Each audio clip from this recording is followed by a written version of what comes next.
Simula talaga nung ginamit ko itong mga ganitong organizer ko Marites ay talaga namang mas lalo nga pong gumanda itong aking munting tindahan. Halagang 109 pesos ay makakabili ka na ng siyam na piraso, large size nga po iyon. Pero yung una kong bili nito ko Marites ay nasa 95 lang dahil naka pre-sale nga po iyon, pero ngayon nga po ay bumalik na siya sa dati niyang presyo. Tapos ang nagustuhan ko pa nga dito ay kulay puti, tapos sakto lang din talaga yung size niya doon sa paglalagyan ko. Iba't ibang uri nga rin po pala yung mga organizer na ganito dahil merong malapad at kagaya nitong pahaba lang siya. Gusto mo na mas mahaba pa ng kaunti ay XL size naman nga po iyon. Madali nga lang din siyang linisin ko Marites dahil tingnan nyo naman nga po at kulay puti lang yan. Pupunasan mo lang yan tapos papagpagan ay pwede na. Kagandahan nga nito ay pwede mong pagsasamahin yung bawat kulay or bawat klase ng downy. Pero pag kaunti lang naman yung stock mo ay pwede nga rin po sila magkakasama. Kaya nitong surf na hindi naman nga po masyado ito hinahanap sa akin, kaya ayan kaunti lang talaga yung binibili ko. So kung maiayos dyan ay binalik ko na nga po sila doon sa pwesto nila. Dahil ako nga po yung tumitingin sa presyo ng isang gamit bago ko nga bilhin, kaya naghahanap din talaga ako ng mura lang pero maganda yung quality. Hanggat maaari nagbabasa din talaga muna ako ng review bago nga po ako bumili. Magandang klase nga po yung mga nabibili ko tapos mura lang ay talaga namang piniflex ko nga po yun sa inyo. Pero marami din talaga akong nabibili online na hindi maganda at hindi ko na rin talaga iyon pinopost. Naman nga po masayang yung mga pera nyo tapos hindi nyo naman nga po mapapakinabangan. Tinatanong nga sa akin na link ko Marites at hindi ko nga nagustuhan yung items ay hindi ko talaga yun piniflex. Sabi ko kung ano nga po yung disadvantage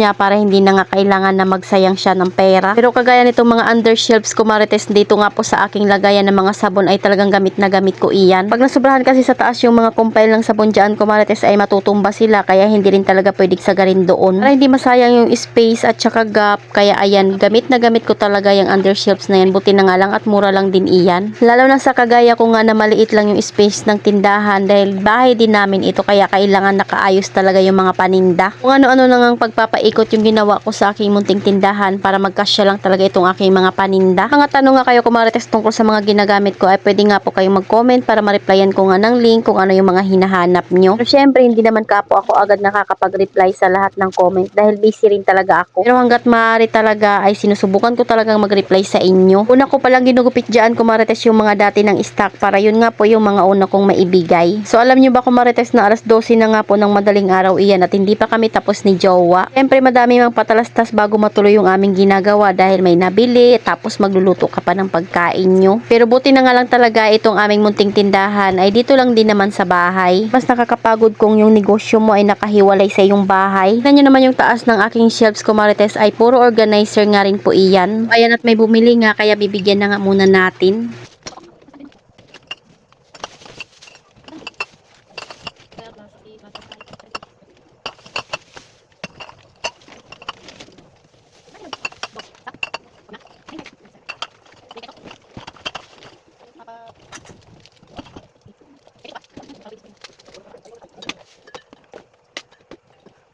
Kung mapapansin nyo nga kumarites, maingay yung paligid ko dahil si Jowa nga ay naglilinis din dyan. Ayos niya nga po yung mga bote para naman nga po ay lumuwag doon sa aking lutuan. Pagkatapos ko ma-refill yung mga tissue at nilagay ko nga po sa harap yung lumang stock, doon naman nga po ako sa mga soft drinks or yung mga Zesto. Kailangan ko kasing tanggalin doon sa mga karton para naman nga po maitapon yung mga karton at mailagay nga po sila dito at mabilis ma-refill. Minsan kasi kahit may stock tapos nakalagay sa karton at mahirapan kumuha yung mga anak ko or sinong nagbabantay ay hindi talaga nakakapag-refill. Kaya nga minsan kahit may stock ka tapos hindi malamig ay hindi rin talaga bibilhin yan ng customer. Kaya hanggat maaari ay gusto ko talaga na nakakapag-refill ka agad pag merong binibili doon sa ref. Balak ko na nga rin pong pinturahan yung hindi pa nga napipinturahan dyan pero wala pa kaming time kaya hindi ko na nga muna yan ginagalaw. Pipinturahan mo kasi dyan, panigurado tatanggalin mo lahat ng naka-display. Hawak ko palang organizer ko Marites ay size large naman nga po iyan doon sa malapad na style. Para hindi magiging makalat ay dyan ko nga po nilalagay yung iba na hindi ko pa naayos na tinatanggal ko doon sa karton. Kaya worth it talaga sa mga ganitong organizer para mas lalo nga pong presentable tingnan yung mga tindahan. Yung mga diaper ko kumarites na binibenta ay nakalagay sa mga ganito para nga po pagkaunti na lang yung laman ay hindi sila nakatumba.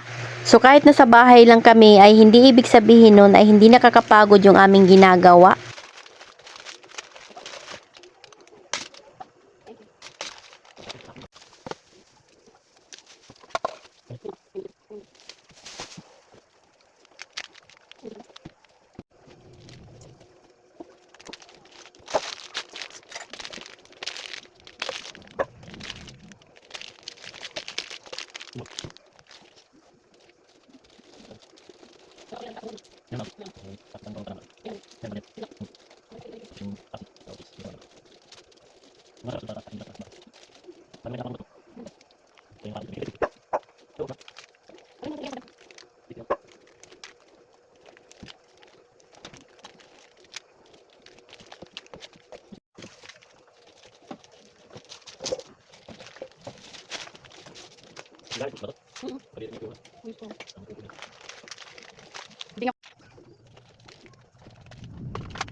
Ay,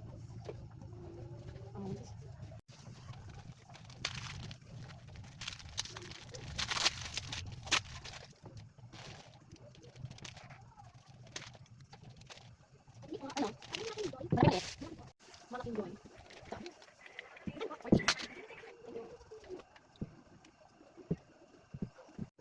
Walang net kuya, makakakit.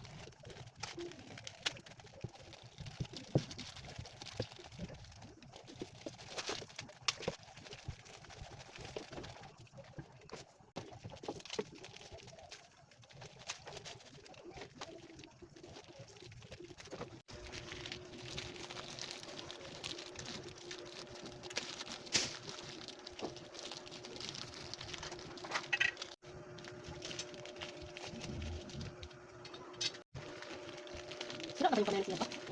Parang nakita ko ano, pintuan ng kwarto. Ay, yung pintuan galing sa terrace.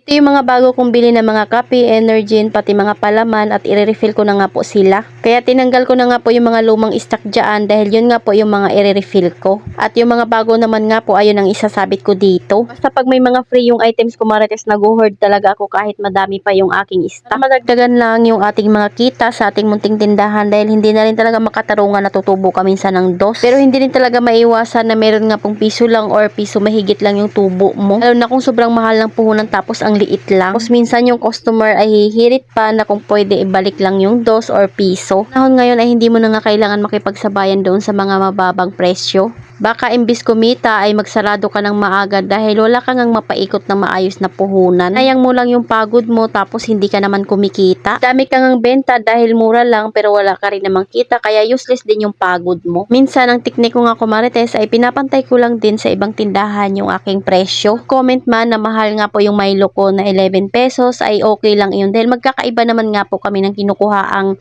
supplier or binibilhan na grocery. Siyempre isipin mo rin yung pagod mo sa pagdi-display puya tapos ibebenta mo lang ng palugi ay hindi rin talaga yun makatarungan. Kaya at ang ganda na naman nga po nung ating storage, punong-puno na naman nga po sila. Tulo ay Nescafe stick iyon at wala akong nakuhang stick kaya hindi siya nalagyan. Una naman nga po yung aking biskwitan at ang gandang tingnan dahil yung iba paubos na, panigurado bibili na naman ako niyan sa susunod na araw. Yung ating mga dilata pati nga po yung chichirya ay nagkaroon na ng laman. Pati nga itong ating shelves ko marites ay puno na naman nga po at nakaayos pa dahil nalinis ko na naman nga po iyan. Yung lagayan ng mga shampoo ay puno na naman nga po sila. Talaga tingnan yung tindahan na bagong refill. Tapos nakaayos ang lahat. May pa-flower pa nga ako dyan. Tapos dito naman nga po sa likod ko ay magpapalit naman nga po ako ng basahan. Yun ang intindihin yung itsura ko kumarites dahil wala pa akong ligo dyan. Walang suklay-suklay. Ko nga lang ng kaunti dahil medyo basa dahil naghuhugas nga po yung bunso ko dito kanina. So ito nga po yung pinalit kong basahan at terno nga po dyan sa aking mga pailaw. O diba ang sarap makita ng yung bahay mo at yung tindahan ay napakaayos. Sa susunod ay samahan nyo ako doon sa taas kung paano natin iyon i-DIY. So ayun lang muna ko marites. Salamat sa panonood. Follow for more. God bless us. At sana i-share nyo na nga rin po itong aking video.